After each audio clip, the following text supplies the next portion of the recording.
Nationalism in Europe was associated with the formation of nation-states. In India and other colonies, the growth of nationalism was connected to the anti-colonial movement. People started uniting in the process struggle with colonialism. As notions of freedom were not always the same, Mahatma Gandhi tried to forge groups with different ideas together within one movement, but the unity emerged with many conflict.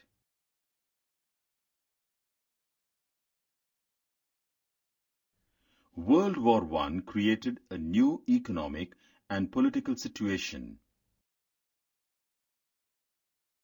Economic and political situation during and after World War I. Increased defense expenditure was financed by war loans and increasing taxes. Prices doubled between 1913 and 1918. This led to extreme hardship for the common people. Forced recruitment in rural areas caused widespread anger. In 1918-19 and 1920-21, crops failed in many parts of India, resulting in acute shortages of food. This was accompanied by an influenza epidemic.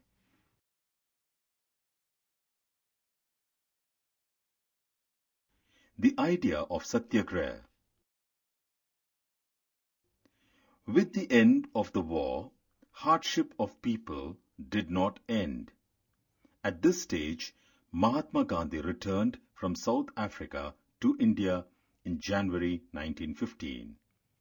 He suggested a new mode of struggle, Satyagraha, which he had successfully used to fight racist regime in South Africa.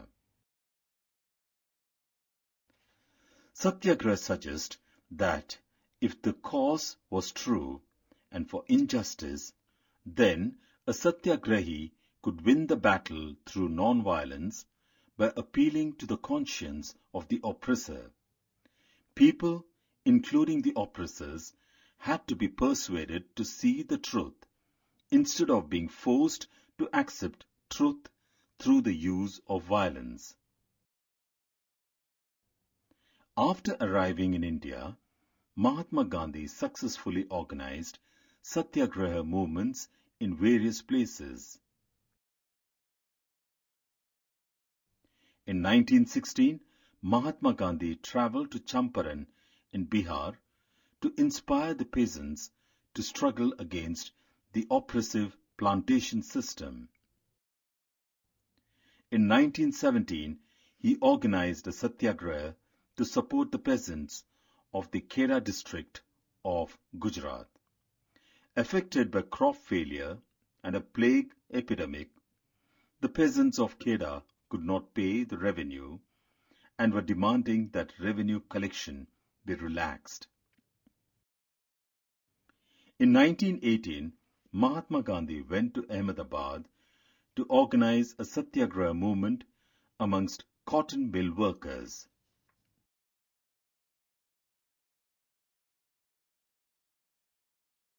The Rowlatt Act.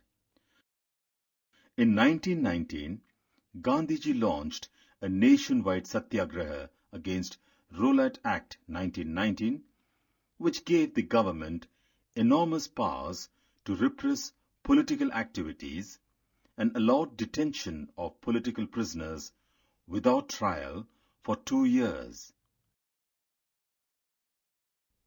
Non-violent civil disobedience led by Mahatma Gandhi alarmed the British and they clamped down the nationalists. On 10th April, the police in Amritsar fired upon a peaceful procession. On 13th April, General Dyer opened fire on the crowd in Jallianwala Bagh, killing hundreds to produce a moral effect. As the news of Jallianwala Bagh spread, crowds took to the streets in many North Indian towns. The government responded with brutal repression. Seeing violence spread, Mahatma Gandhi called off the movement.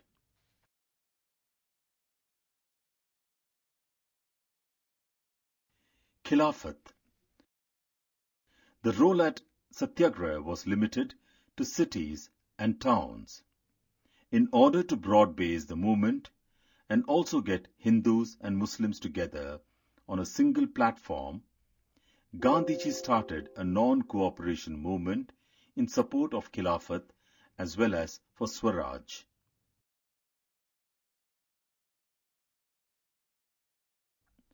Why non-cooperation? In his famous book, Hind Swaraj 1909, Mahatma Gandhi declared that British rule was established in India with the cooperation of Indians and had survived only because of this cooperations. If Indians refused to cooperate, British rule in India would collapse within a year and Swaraj would come. At Congress session in Nagpur 1920, non-cooperation program was adopted. Non-cooperation movement unfolded in stages and began with the surrender of titles awarded by the government and a boycott of civil services, army, police, courts and legislative councils, schools and foreign goods.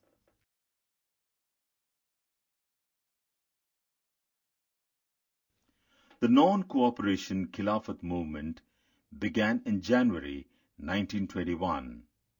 Various social groups participated in this movement, each with its specific aspiration. All of them responded to the call of Swaraj and message of Mahatma Gandhi. But Swaraj and non-cooperation meant different things to different people.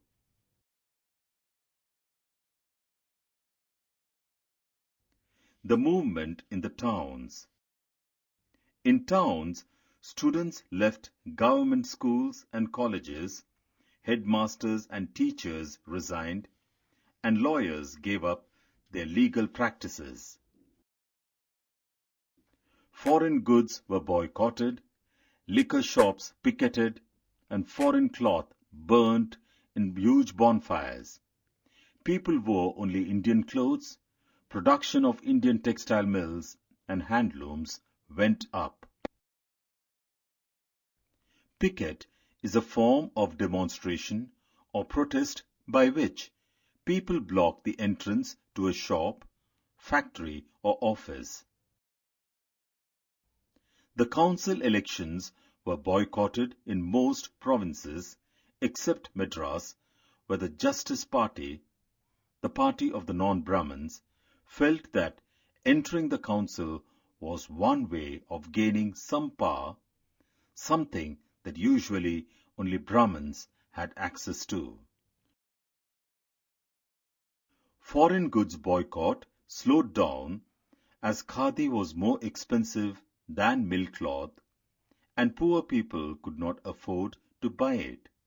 Boycott of British institutions could not last long as there was no alternative Indian institutions that could be used in place of the British ones.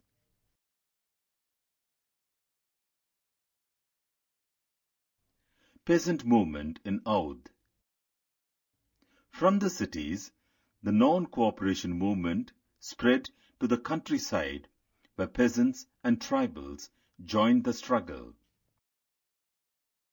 In Awadh, peasants' movement was against talukdars and landlords, exorbitantly high rents, a variety of cesses and beggar, work at landlords' farms without any payment were the main issues.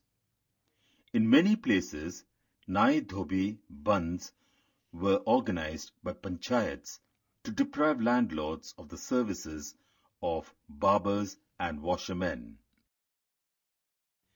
In October 1920, under Jawaharlal Nehru and Baba Ramchandra Audh, Kisan Sabha was set up. Soon the Sabha marched to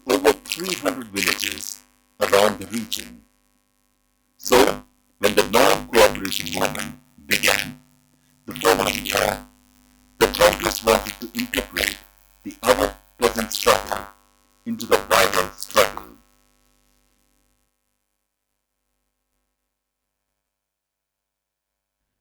Tribal guerrilla movement. Tribal peasants' interpretation of message of Mahatma Gandhi was a militant guerrilla movement in Gudem Hills of Andhra Pradesh. This form of struggle the Congress could not approve.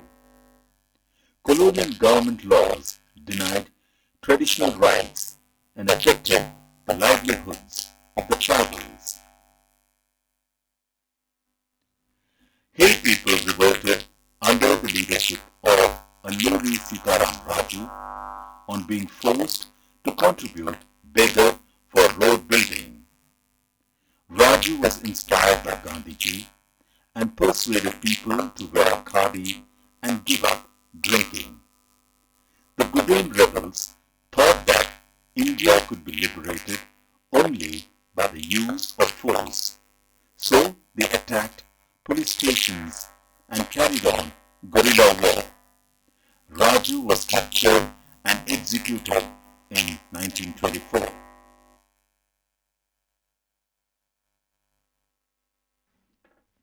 Swaraj in the plantations. Plantation workers had their own understanding of Swaraj. For plantation workers in Assam, freedom meant the right to move freely and retaining a link with their native village. Under the Inland Immigration Act of 1859, plantation workers could not leave the tea gardens without permission, which they rarely got. When plantation workers heard of the non-cooperation movement, thousands of workers defied the authorities, left the plantations, and headed home. They believed that Gandhi Raj was coming and everyone would be given land in their own villages. Before they could reach their destination, they were caught by the police and brutally beaten up. When the tribals chanted Gandhiji's name and raised slogans demanding Swatantra Bharat, they were emotionally relating to an all-India agitation. When they acted in the name of Mahatma Gandhi or linked their movement to that of the Congress, they were identifying with a movement which went beyond the limits of the immediate locality.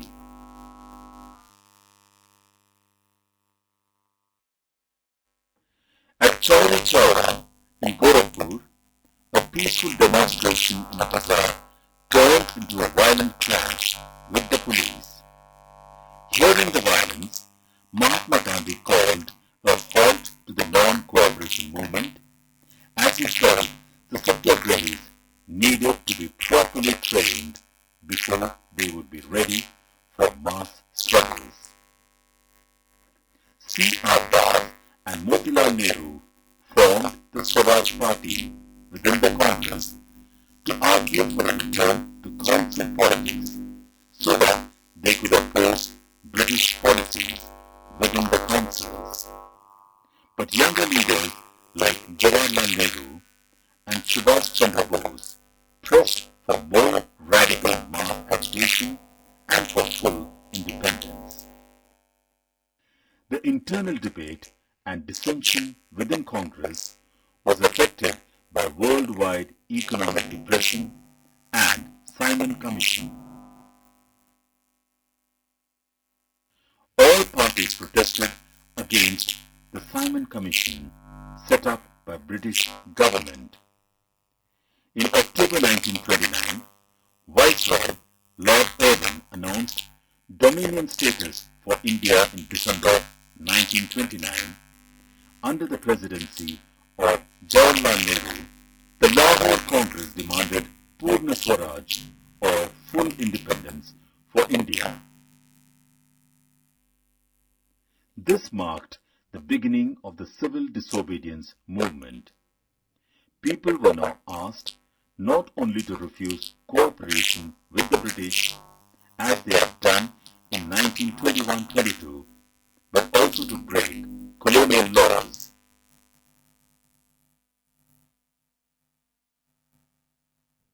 On March 11th, protesting salt tax, Mahatma Gandhi started Salt March from his ashram in Sabarmati to Dandi. In Dandi, he ceremonially violated the law, manufacturing salt by boiling sea water. As the salt movement spread, foreign cloth was boycotted and liquor shops were picketed. Peasants refused to pay revenue and chowkidari taxes. Village officials resigned.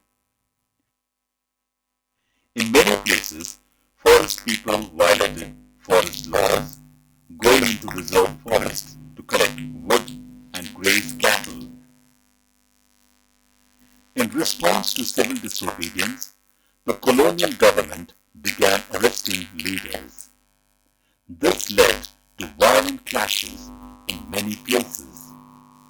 The government responded with a policy of brutal repression. In such a situation, Gandhiji called off the movement and entered into Gandhi-Irving Pact and agreed to participate in a round-table conference in London, and the government agreed to release the political prisoners.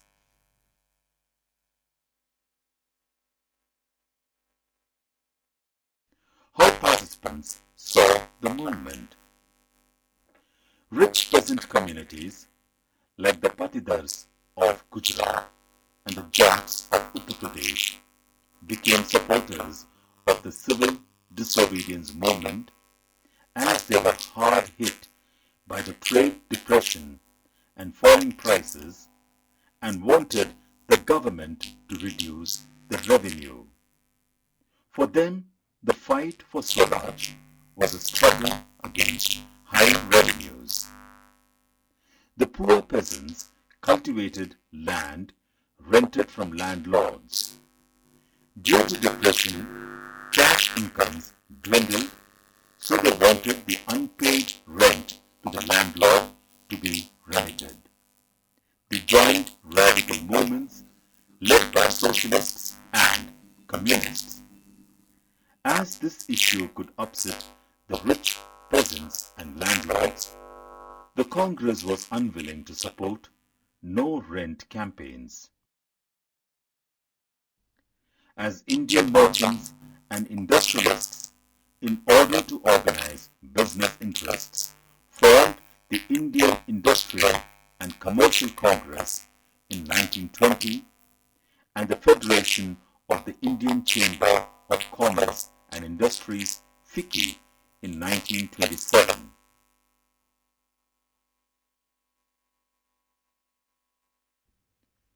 Prominent industrialists attacked colonial control over the Indian economy and supported the civil disobedience movement. They gave financial assistance and refused to buy or sell imported goods. For businessmen, Swaraj meant no colonial restrictions so that trade and industry would flourish. The industrial working classes did not participate in the civil disobedience movement in large numbers, except in the Nagpur region. As the industrialists came closer to the Congress, workers stayed aloof. Congress was reluctant to include workers' demands as part of its struggle.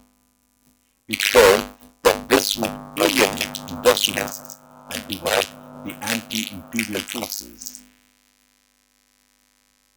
Urban women from high-caste families and rural women from rich peasant households participated in protest marches, manufactured salt, and picketed foreign cloth and liquor shops.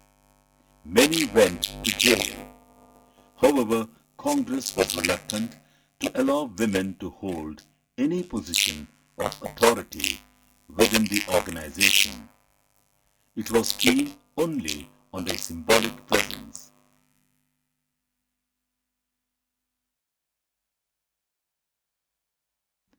The limits of civil disobedience.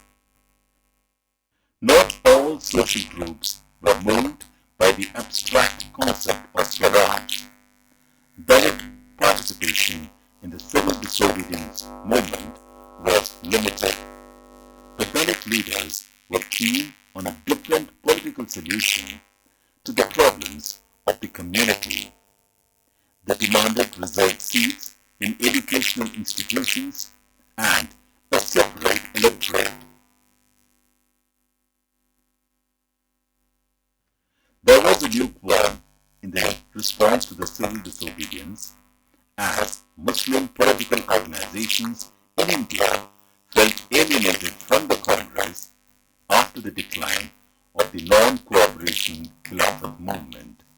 When the civil disobedience movement started, there was thus an atmosphere of suspicion and distrust between communities.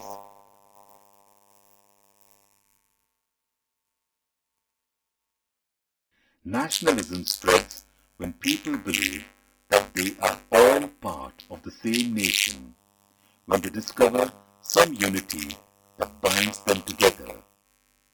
In India, this sense of collective belonging came partly through the experience of united struggles and cultural processes like history and fiction, folklore and songs, popular films and symbols. Notice how Tilak is surrounded by symbols of unity. The sacred institutions of different faiths, temple, church, masjid, frame the central figure. The identity of the nation is often symbolized in a figure or image. The identity of India came to be visually associated with the image of Bharat Mata. Bankim Chandra Chattopadhyay's Vande Mataram as a hymn to the motherland was widely sung during the Swadeshi movement in Bengal. Abanindranath Tagore painted his famous image of Bharat Mata. In this painting, Bharat Mata is portrayed as an ascetic figure. She is calm, composed, divine and spiritual. Devotion to this mother figure came to be seen as evidence of one's nationalism. Notice that the mother figure here is shown as dispensing, learning, food and clothing. The mala in one hand emphasizes her ascetic quality.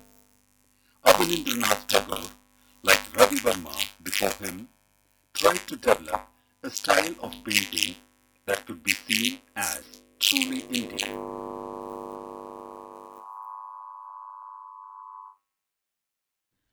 Ideas of nationalism also developed through a movement to revive Indian folklore. It was essential to preserve folk tradition in order to discover one's national identity. In Bengal, Rabindranath Tagore, and in Madras, Natesha Sastry led the movement for folk revival. Icons and symbols helped in unifying people and inspiring in them a feeling of nationalism. Carrying the flag, holding it aloft during marches became a symbol of defiance. Another means of creating a feeling of nationalism was through reinterpretation of history. Nationalist histories urged the readers to take pride in India's great achievements in the past and struggle to change the miserable conditions of life under British rule. These efforts to unify people had many problems, as the past being glorified was Hindu, when the images celebrated were drawn from Hindu iconography, then people of other communities felt left out.